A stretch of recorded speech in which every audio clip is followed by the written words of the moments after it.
All right, guys, as many of you guys know, my dyno session was yesterday. If you were on either MercRacing or Derek's at IMW's page on Instagram page, you probably saw that couple clips, couple videos that they posted.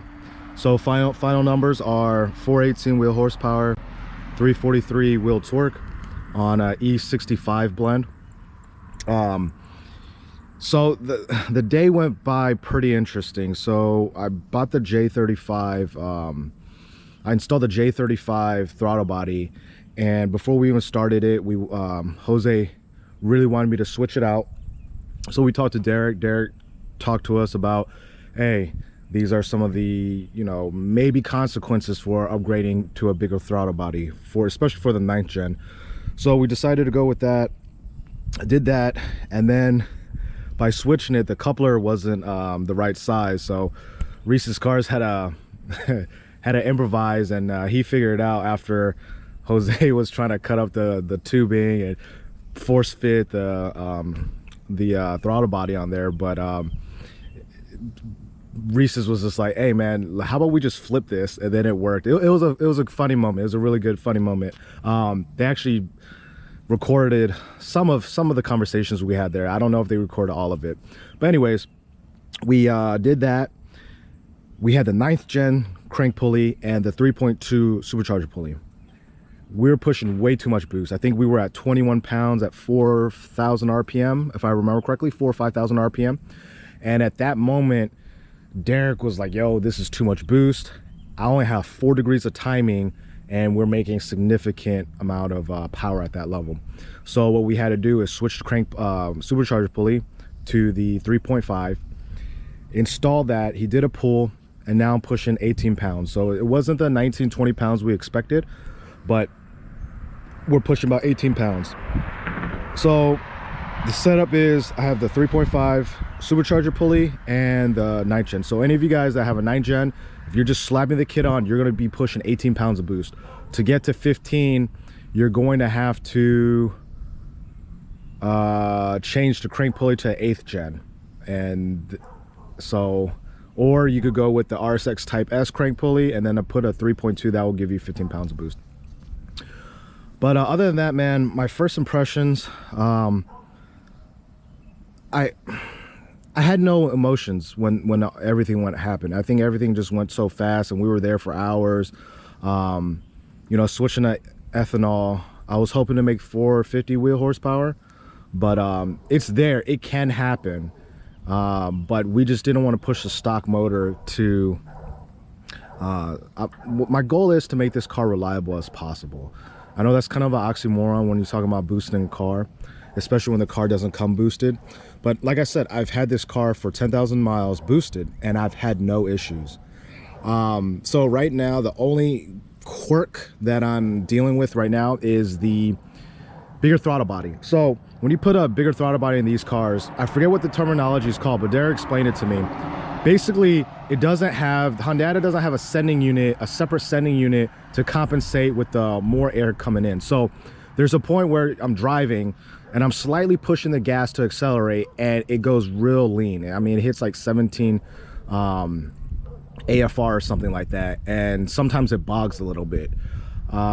Derek said there shouldn't be a concern there. It's just the way Honda just doesn't have that feature, and which is highly unfortunate because it kind of gets annoying, but it's something that I could deal with. I could just push the gas a little bit harder and it won't go away. So if I'm doing full throttle pulls, it's not there. It's just light throttle acceleration that it starts happening. So I could deal with it probably.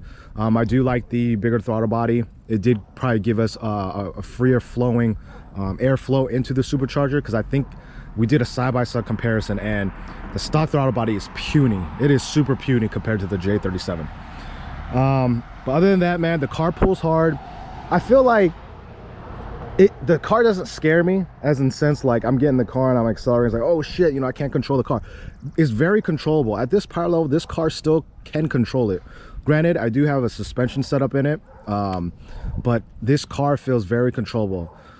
And the clutch, man, the clutch grabs, the taller gears are great. You don't spin. I don't spin that much anymore at a low end. and it's just a real drivable car, besides the throttle response thing and the slight acceleration. But other than that, the car's been really good. I am enjoying it. I'm getting about 18 and 19 miles a gallon right now on E85. I was my previous tune getting at 26. So bigger injectors, of course. E85, of course, is going to make the fuel economy worse. So I dropped about what, 26 to 19, 7 to 8 miles a gallon.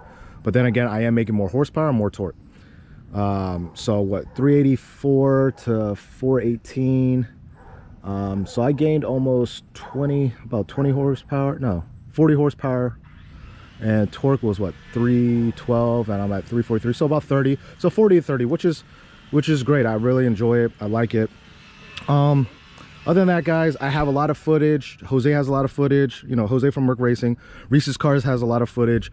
They're making their videos. I'm trying to upload all my videos that I take and put into make a 1 video or 2 videos out of it and post it up. But I definitely want to give you guys an update. I know a lot of you guys were waiting for this, and so I just didn't want to leave you guys hanging, because I was going to make a video yesterday, but I was just way too tired. We didn't get home till late, and I was just exhausted. It was hot outside. Oh, speaking of hot, those numbers I made was 95, 96 degree ambient. My IATs were at 140 degrees, and the humidity was 75%. So basically I tuned for the worst case scenario. The minute it starts getting colder, and the minute that I could put more ethanol content, Derek was saying that I should gain a lot more horsepower, especially. So my last tune, Derek was telling my IATs were at 70, and the ambient temperature was in the 40s, so 40s to 50s. So that's what made a lot of the power. And you know, comparatively speaking, the IATs doubled, and I was still able to make this kind of horsepower. So boost weather, I know my car probably is going to be pushing maybe 10-15 wheel more horsepower, and maybe 10 wheel torque more.